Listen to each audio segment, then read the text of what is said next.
In part 1 of the NewsX action plan in response to Kerala's SOS in responding to the Wayanad landslide, we focused on the rescue operation and the need to move heavy machinery on a priority basis. Well, in part 2, we make a long-term suggestion, not just for the families of Wayanad, but every family that could suffer from disasters in the future, near or far. We have seen the success of AWS, which is of course the Awas Yojana, the Prime Minister's flagship housing scheme that has provided houses to 4 crore families across the nation. So why don't we take this initiative further and introduce an Aapda and Aapatkal Awas Yojana for disaster victims and their quick rehabilitation? These could be the components of this Aapda and Aapatkal Awas Yojana. Prefabrication and prefabricated buildings can be manufactured off-site and then assembled on-site. This concept can be helpful in different and difficult terrains. So our first suggestion is that prefabricated basing housing can be brought under centre and state government schemes.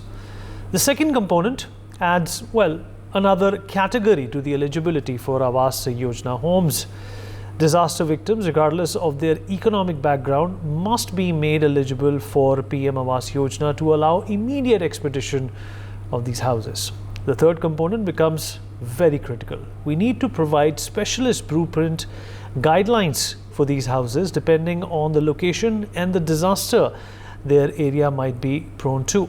For example, flood-prone areas can have guidelines that flood-proof the houses. There needs to be access to funding for such housing as well. Well, we'll talk about this with our guests and we'll get an idea from them as well.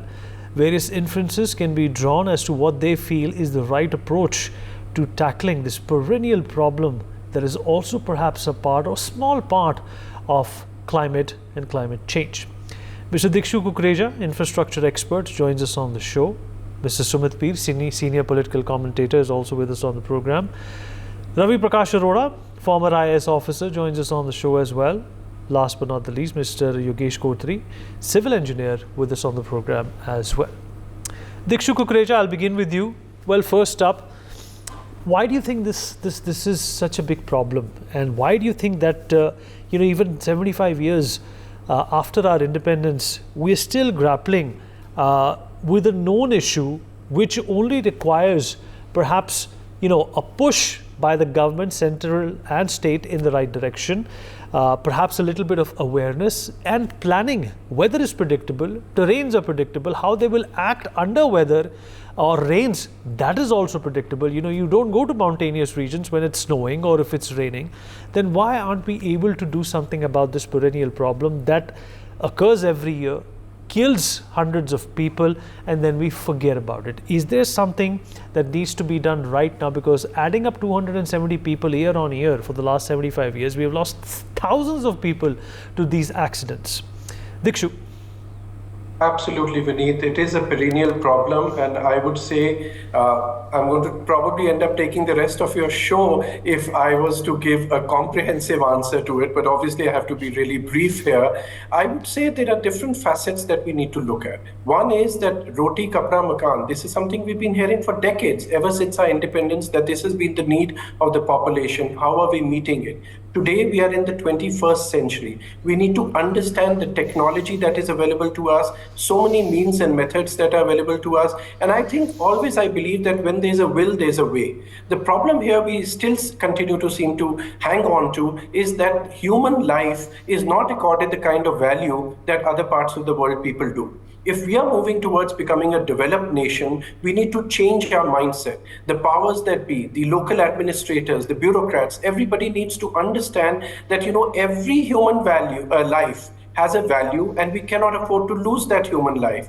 So accordingly, our planning policies, very interesting aspects that you've just brought about related to disaster management that can be implemented as policies, as yojanas that can come forward. Of course, all that are mechanisms that can be brought in. But we first need to change our mindset. I think that is the single most important issue first. Now, when we come into the technologies or the ideas that you've suggested, yes, I think disaster management needs to be looked at more holistically. country. Like we have the NDRF and other sort of systems that have been brought into place, and I commend the government for doing that. Further, I think we need to look at how people who get displaced suddenly with the ravages of nature, how they are taken care of. And yes, permanent housing, PM Awas Yojana, or making them entitled towards that are all very good steps in that direction. But there are today with technology measures where you can implement temporary housing, good temporary housing, intermediate housing, and that kind of measures will also help if they can be built into that Aapda policy that you're talking about, Aapda Yojana policy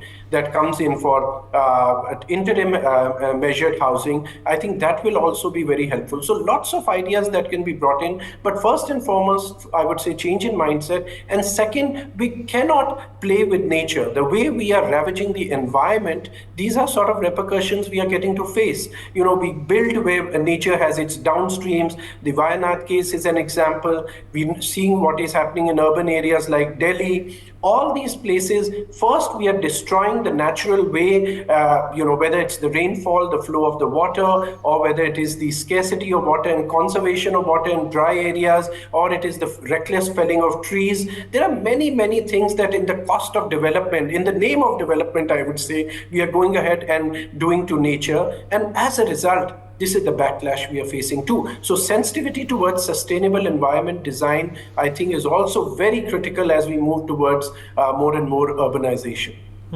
You're absolutely right. And Sumit Peer, urbanization, deforestation, exploitation of natural resources, infringing upon the ecological balance of carbon footprints is also something which is leading to a number of these disasters. But this is evolution. We have to keep up with our evolution, and if we have the 2047 Viksit Bharat mindset in mind, you also saw what happened in Delhi, perhaps the only capital in the world where the life stops if there are rains. You can't be, in fact, moving about in the world if this is going to be the situation of your infrastructure. Our civil, apathy is in fact becoming a big problem. We are losing lives, we are losing people, and most of all, Sumit P, something that you're also sensitive about, we are losing our reputation. We are losing the image that perhaps this government or the preceding governments have worked so hard upon. Vinny, thank you for having me on your show. You are right, there is a much bigger problem what sees the eye, because the challenge is, if you look at the things, there are two kinds of events. One are natural events, which you and me cannot control. One are moreover man-made events. Because this uncontrolled population growth, this uncontrolled deforestation, this uncontrolled, people are living on the hills. We are building number of dams. We are inhabiting more and more places. In our country, there's so much of encroachment happening. Look, let me not take you far away from Wayanad. We had seen the unfortunate incident of Kedarnath, and even yesterday in Himachal, there was a cloud burst. And every time there's a cloud burst, you see 20 missing, 10 dead. The numbers start piling up I don't know what example to say. So this kind of apathy is there because we are having this uncontrolled development and we are not following the ecological norms. And then when the weathers are changing, the weather pattern across the world is changing, there is global warming, the weather is becoming more and more unfriendly, we are taking everything in the stride. Haan, theek hai, chalta. Unfortunately, whenever there's an incident which happens or accident which happens, then we start waking up. Remember 1 or 2 years back, we had those major cracks which we had seen in the Joshimath. Again, if you look at Joshimath, it is again a problematic area. Anything can happen there any day, right? And if you look at on the route to Kedarnath, there are still tricky areas. If you look at Wayanad, we are told there will be a landslide. We are told that this area is not safe for a lot of people to live and inhabit, but we let it live. Even today, if there is a flood in the Ganges in the Uttaranchal or Himachal, it expands like this. The river starts taking on the people who live on these banks. How close are we living to the rivers? What about those catchment areas? We have already got them into our construction, and it's not difficult to get approvals. If you go to Dehradun today, look at around Sahastradhara, 20, 30 years back when we were in college and all. Now, if you go today, you will not even recognize the place because it's uninhabited. And nature is nature. If there is enough water in that stream, you will have another disaster happening. The challenge is that we are letting these things to happen. Look at Delhi. Who gave the permission for a basement number 2? -2 basement. So these are the things which have to be challenged. And where is the drainage system? Where is the proper sewage system? One rains beneath, everything gets stuck. I think yesterday I went out and it was raining, and for a thing which is 15 hours, 15 minutes from my office, to come back, it took me around 1.5, more than that hours, and I was lucky I could still make it back. The image, what is getting hurt is the image of the country. You can have infrastructure, you can have new roads, buildings, but what about repairing the old infrastructure? What about having sensitivities towards the human life? What about not shifting the blames between the center and state? What about having those stringent policies? Look at around Delhi, Vineet. Where does the maximum population of Delhi live? The maximum population of Delhi lives in illegal colonies. 60% के आसपास है अभी, and that is a vote bank of a particular party. I don't want to bring politics today, but you know which party I'm referring to. So these illegal colonies will keep on mushrooming. The population will keep on living. Then you will have kahin makan gir gaya, kahin somebody got electrocuted, some things like that come, because we are letting it happen to a great extent, because there's not a lot of focus on that. Human lives have to matter. But unfortunately, in this mad race of, either it's vote bank politics, either it's getting my people, either it's the rush to the urban cities wherein more job opportunities are there, and we are depriving the rural areas, we are not increasing a lot of infrastructure there. We are kind of letting go a lot of norms. We need the quantum of rain we had yesterday. How much of that rainwater would have been harvested? Answer is hardly 5-7%. We let that 93% of the water go into the sea. If that rainwater were harvested, if you talk of rainwater harvesting, how many societies and apartments really have infrastructure? How many societies and apartments does it really work in? Few months down, we'll come ki bhai pani nahi hai. We're talking about that there is drought. Even in this Delhi, where it is half of the Delhi is run by tankers, mafias, we let that 97% of the rain of yesterday, which could have lasted for maybe a month or two, we let it go down through drains to the sea. We let it happen. So there are serious challenges vis-a-vis the infrastructure, vis-a-vis the focus of infrastructure, vis-a-vis revamping of the infrastructure, and vis-a-vis thinking that human lives matter. All those, beneath all those illegal colonies, all those, water and all those hutments, all this water and catchment areas, river and catchment areas which we have occupied, they are all living problems. They can erupt any day. The challenge is that we are complicit with it. As long as there's not a bigger disaster, we'll not talk about it. Look, there is a serious problem which is in Uttaranchal today because of a lot of inhabitation. A lot of people are talking of there can be any day a big disaster in Simla. Simla में बहुत बड़ी त्रासदी हो सकती है because of if you see the urbanization of Shimla is beyond what you could have seen when we were in college and when we used to go there. It has changed altogether. So when these things are let go uncontrolled, and nature will have a say, will have a day one day, when nature has its day one day, then we are talking of catastrophe. It is so unfortunate to lose our young kids in a basement, B-2 basement. The UPSC aspirants in a B, they were flooded by sewage water, by a rain. I mean, this is apathy, because these things really hurt and harm the image of the country. I am hopeful that the state governments and the central governments work in tandem and politics does not start, because even in the Wayanad, the politics has started. Kisne kisko bola, kab bola. Amit Shah ji was very clear. We have warned the state government. State government said, oh, we don't know. Now Nehru Gandhi Parivar, Rahul Gandhi and Priyanka Gandhi cannot visit there, though as the Kerala state ministers are there, they're trying to, kind of oversee the rescue. But these people say we cannot make there, there's a flood there. But they are the MPs from there. Or one is MP, ex-MP, and one is MP in making. So these things, when politics, self-interests, urbanization and corruption gets into it, when the depleting infrastructure is not repaired, and when the human lives, unfortunately, do not count till the time we have a major disaster beneath, it's a cocktail of disasters which we have brewed, and we are waiting for it to happen. It is only our luck what will happen where. Honestly, a lot of things could be still prevented if there are hard-hitting measures taken. That will have political implications, that will have economical implications. But if you want to avoid disasters and protect the image of the country, we might have to bite the bullet. But how many of us, including civil society, politicians and administration, is ready to bite the bullet? That's a billion-dollar question which the country has to answer. Right now, it is dekha jayega. And that's where I will end with it. All right, good points there. Mr. Ravi Prakash Arora, former IS officer, with us on the program as well. Mr. Arora, you've heard a lot. You've assimilated what's been said in the last few minutes. What do you make of this situation? We are talking about a developed India in about 23 years from now. How is that looking with the kind of problems that you continue to see with our infrastructure, our civil amenities, and of course, the relationship between states and the center? Thank you, Vineet, for having me on this show. Look, in 2011, panel for the Western Ghats ecological safety was created under Mr. Gadgil, and they had given a very wide recommendations what should be done. But I think nothing has been done so far for saving the ecology of the region. Western Ghats are economically fragile zones. And Kerala has 1,848 square meters. In Kerala is 4.7% of whole Kerala is under highly prone this landslide zone. And 9.7% is less prone landslide zone. The situation is precarious. On floodplains, we are having construction of illegal inhabitation, houses, and all economic activity. Somebody has to, political will has to be there to do all these things, to correct things, to put their foot down.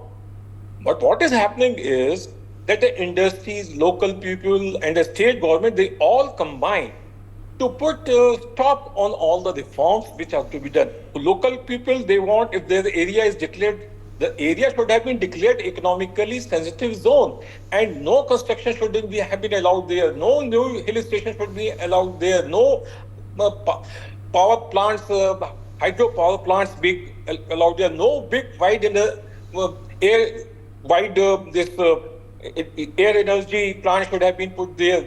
No hydropower project should have been there, but they are all being done there. These are the recommendations of the experts. This is the things, whatever infrastructure you put there, it will go to zero. You have to regulate the area strictly, or you have to stop all these activities in that area. You can't help it. Government of India issued so many warnings in that area, but nothing was complied with that. You know, we keep on creating infrastructures, Awas Yojana and this Yojana and that Yojana. What these Yojana will do, they will all go into the drains. Once the flood comes, then the flood. Western Ghats are the economically sensitive zone. They should be declared economically sensitive zone 10 years back, a decade back, it should have been done. No, now the local people, they fear if the land is declared economically fragile, then the land cost will come down. Industries fear that they are enjoying so many resorts there, hotels there, they will all go in drains. State government is in collaboration with the industries and the corrupt people, and they have a social pressure also of the local people. They are vote bank. They also don't do anything. So these people will keep on dying every year, I tell you. It is a perennial problem, and nothing can be done unless a strong political will is shown. As one of the panelists has said, we don't put any value to human life. People are dying in numbers, in galore. Thousands of people are dying.